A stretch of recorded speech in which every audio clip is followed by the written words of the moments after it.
یہ بھائی نے کویسچن کیا تھا کہ فقر اختیاری اور کنجوسی میں کیا فرق ہے؟ دیکھیں، فقر اختیاری کا مطلب یہ ہے کہ انسان ضرورت سے زائد مال کو اپنے پاس سے جدا کر دے، اور اس میں اور ترقی ہو تو جو ضرورت کا بھی ہے وہ بھی کسی کو غریب کو دے دے، اپنی ضرورت کو قربان کرتے ہوئے۔ یہ اختیاری فقر ہے، یعنی اگر وہ چاہے تو مال اپنے پاس رکھ سکتا ہے، لیکن وہ نہیں رکھتا بلکہ سارا کا سارا صدقہ کر دیتا ہے، تو یہ اس کو کہتے ہیں فقر اختیاری۔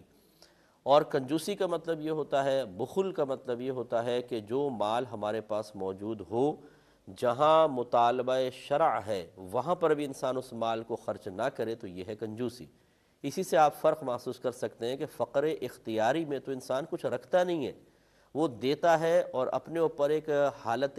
فقیری کی حالت جان بوجھ کے طاری کرتا ہے، اور وہ نہیں چاہتا کہ مال میرے پاس رہے۔ تو یہ تو بالکل کنجوسی اور بخل کے مخالف چیز ہوئی نا۔ اور بخل یہ ہے کہ جہاں شریعت استعمال کی یا پیسہ خرچ کرنے کی کا مطالبہ کرے، اس کا حکم دے، وہاں پر بھی انسان ضرورت کے مقام پہ بھی خرچ نہ کرے، تو کہاں پیسہ اپنے پاس سے دور کرنا اور کہاں پیسے کو سینے سے لگا کر رکھنا، یہ تو ایک دوسرے کی ضد ہوئے، تو اسی سے آپ بڑے آسانی سے فرق محسوس کر سکتے ہیں۔ ایک انہوں نے فرمایا کہ بعض اوقات کوئی دکان مکان یا پلاٹ وغیرہ لیے جاتے ہیں قسط کے اوپر، اور بعض اوقات قسط لیٹ ہو جاتی ہے تو پر ڈے اس پہ کچھ سود وغیرہ وصول کیا جاتا ہے، پینلٹی اس کو کہہ دیتے ہیں، تو یہ سود کے زمرے میں آتی ہے یا نہیں آتی؟ تو بالکل یہ مطلب سود کی اصل تعریف میں تو نہیں آتی، بشرطے کہ پہلے سے مشروط نہ ہو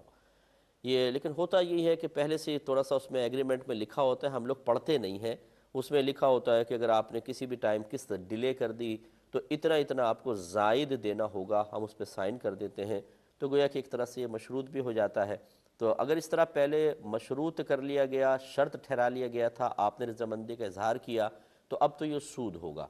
اور اگر پہلے ایسا کچھ بھی نہیں تھا، کوئی ایگریمنٹ وغیرہ سائن نہیں کیا تھا، اور پھر کوئی قسط آپ نے لیٹ کی اور سامنے والا مطالبہ کرتا ہے کہ بھئی آپ نے اس دفعہ دیر کر دی تو اتنا اتنا آپ اس کے اوپر ہمیں جرمانہ دیں، تو پھر یہ سود تو نہیں ہوگا، اس کو مالی جرمانہ کہیں گے، لیکن یہ بھی ہمارے مذہب میں منسوخ ہو چکا ہے، اور منسوخ پر عمل کرنا گناہ ہوتا ہے،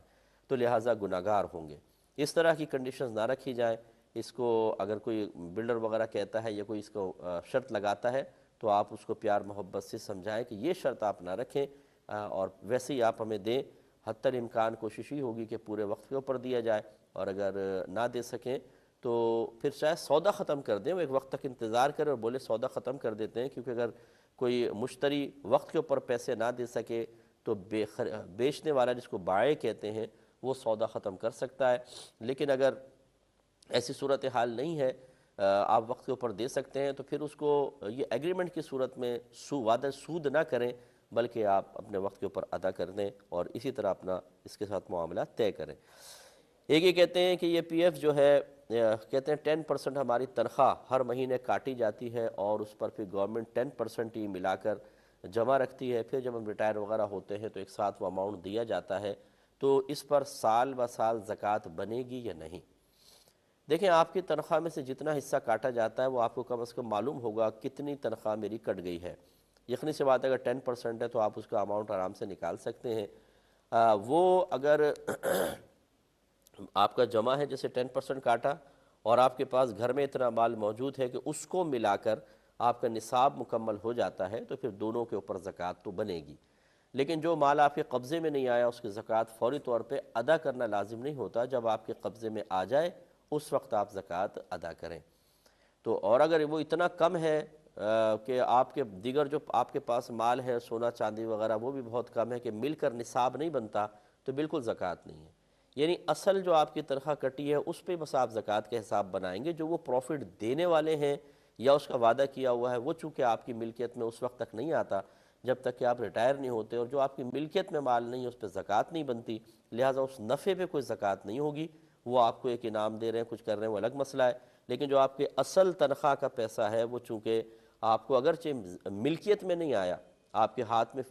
فزیکلی طور پہ نہیں دیا ہے، لیکن بہرحال آپ کا حق اس کے ساتھ وابستہ ہو گیا ہے۔ اس کی حیثیت ایک قرض کسی ہو گئی ہے، کہ جیسے آپ کسی کو قرض دیتے ہیں اور وہ اگر اقرار کرتا ہے دے نہیں رہا، تو اس قرض پہ سال بہ سال زکوٰۃ بنتی رہتی ہے، ادائیگی اس وقت لازم ہوتی ہے جب وہ آپ کے قبضے میں آتا ہے۔ اسی طریقے سے یہ بھی ہونا چاہیے۔